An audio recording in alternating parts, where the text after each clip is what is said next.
Well, Vernon, you certainly didn't make it easy. Vernon, Phil, it's been an honor to be the middle of the sandwich. These past 3 days, it's been an honor to get to know you and call you friends. So. Good morning, faculty, students, staff, trustees, and friends of Jewell College. I humbly stand before you still shocked to be receiving this honor. Students, if it's not in your realm of comprehension to think you might be standing behind this lectern someday receiving this honor, that's right where I was 22 years ago. So if I'm receiving this citation, there is certainly hope for all of you. I was driving when I received the call informing me I'd been selected to receive the citation, and as the call ended, I was parking at Anytime Fitness to get a quick workout in before dinner. I'm always multitasking. So I was going towards the front door of Anytime Fitness, and just before I walked in, I turned to the side and saw a car that had stopped to not hit me.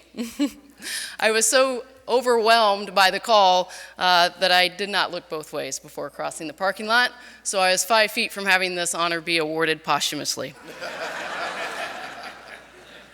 I want to first acknowledge some family and friends in attendance. As was mentioned earlier, my husband, Greg, who's the rock of our family, he's always encouraged me to pursue my passion of coaching and supported me through the wins and the losses. Our 14-year-old son, Zach, finally cut his hair, so we let him come today. Our 4-year-old daughter, Katie, has the stuffies, as she says, so she's home with Grandma. My parents, ML and Suzanne, who taught me early and often there's a right way and a wrong way to do things. They said do it right the first way, and that message was taught and received. They always encouraged and supported my pursuit of higher learning at Jewell. To my friends, whom I paid to be here, so it looked like there was more than 3 people in attendance, thank you for giving up your day to be with me and relive old Jewell memories. You make up the great memories and experiences from my time at Jewell. Let's be honest, I chose Jewell because I wanted to continue playing basketball, and they were the only school that offered me a scholarship. Now, the college was also referred to in my area as the Harvard of the Midwest, so I knew I was attending an excellent academic institution as well.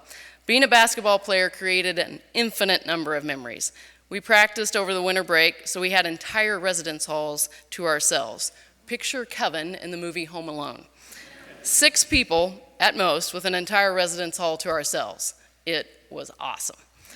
When not practicing, we would ride with Mandy Pennington and do donuts in the snow in the parking lot behind Browning because she had the oldest car. So if we slid into a light pole, which if you knew Mandy was a possibility on a sunny day and dry pavement, the financial impact to her early model car would be less than ours.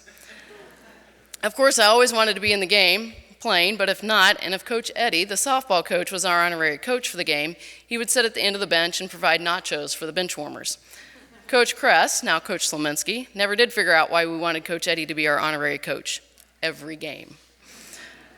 As a senior, I matured, and I learned there was more to Jewell than basketball. I would study for biochemistry exams with Kim and Emily in a dorm room in the Alpha Gamma Delta wing of Semple Hall. By midnight, we had written a song to help us remember the key concepts over which we would be tested the next day, and by 2 a.m., Dr. Harris, our biochemistry professor, had a voicemail of our song. Fortunately, his wry grin as we walked into the exam indicated that he was humored by the poor harmony and bad rhyming. Dr. Dima, who I've had the honor of hosting me the past 3 days, was a role model to me during my 4 years at Jewell. I marveled at her infinite intellectual mind, yet uniquely able to communicate the material and concepts to all levels of learners. She positively challenged me, which is one of the 3 things I want to highlight that Jewell provided as a foundation for me moving forward after graduation. I've never told her this, but I had a chemistry class with Dr. Deem, and I knew exactly how many points I needed to achieve on the final in order to maintain my B. Leading up to the final, I thought I probably had a few points of wiggle room. I mean, I'd been at every class, every lecture, every lab. I sought her tutoring assistance, so rounding up seemed not only likely, but logical. I visited her office at the end of finals week to check my finals grade. We didn't have a handy-dandy app back then to check our grades. She was actually inputting my final grade in her spreadsheets that she so loves when I walked in, and I saw my grade pop up on the screen, 80.0. Her comment was something to the effect of, "You received exactly the points you needed, not one extra." It was obvious from her statement there would not have been any rounding up should the calculator have read 79.9, but I appreciated this from Dr. Deem and the other faculty. There was a level of expectation and no free points. Life rarely gives free points, though. If we are down 60 to 59 when the buzzer sounds in one of our basketball games, we are not able to round up and proceed to overtime. I'm confident the citation of achievement is a direct result of my Jewell professors setting a high bar, teaching to that bar, and following up to ensure myself and other students were on track to leap over the bar. Seek out iron people, like my husband Greg, who rises before 5 every day to review orthopedical surgical plans and patient charts to ensure each person receives the patient-specific medical care they need. Find people who positively challenge you in life and are willing to have hard conversations in helping you reach your goals. Iron sharpens iron. Secondly, always know your why and revisit it often. Basketball has provided me with a platform to teach kids about the game of life and empower young women to be positive contributors to the community in which they live. It can be easy to allow the daily grind to take away your vision and leave you frustrated, though. The 4 hours of sleep on multiple nights to cut film and finalize the scouting report for a game we ultimately lose, troubleshooting a late arriving bus, or being informed the manager's pregame box lunch was incorrect are 3 examples that can make my why seem fuzzy. But 1 Corinthians talks about the various spiritual gifts God bestows on individuals. I firmly believe we are each uniquely given spiritual gifts which define and support our why or our purpose. Some exercise their spiritual gifts in an operating room or a courtroom. I do it in a smelly gym. It doesn't matter the location. It matters you pass on the God-given spiritual gifts to others. Does your why have meaning beyond you? As John Maxwell and others have said, people don't care how much you know until they know how much you care. For the one person taking notes, thanks, Mom. The third foundational item Jewell provided was to seek and have intentional, authentic relationships and enjoy the journey with these people from a variety of backgrounds. Through intense basketball practices, long road trips, and fighting together to win games, I gained many authentic friends who stood with me at my wedding and are here today. While admittedly skeptic of the Greek system my freshman year, the Sisterhood of Alpha Gamma Delta provided an avenue to a diverse group of women intentional about developing the whole person.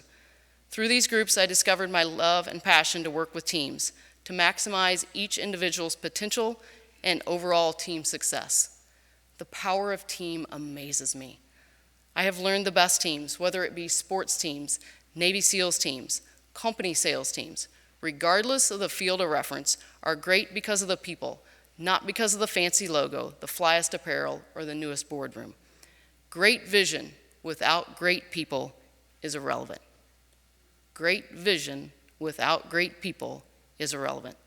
As Jim Collins so ingeniously said in his book, Good to Great, if you have the right people on the bus, they will do everything within their power to build a great company or team, not because of what they will get for it, but because they simply cannot imagine settling for anything less. Some things you can do solo. For others, find the right people and enjoy the journey. Thank you to my parents for encouraging educational excellence. Thank you to my husband and children for allowing me to experience this wonderful journey of life with them. This is starting to sound like Jimmy Fallon's thank you notes. Thank you to my friends who took off work to be here today and relive our Jewell experiences. Thank you to Jewell College faculty and staff for challenging me and providing me with a foundation of excellence. Thank you to Eurofins Scientific, which has allowed me to mold my love of science and business. Thank you to the many players and coaches for whom I've been blessed to learn from and journey with. You're each most responsible for this honor, and I share it with you. And thank you, Rockbridge High School, for providing me with what I've come to realize is quite possibly my dream job. An opportunity to ride a bus with great people, literally, and a platform to help our youth become the best possible version of themselves. Thank you.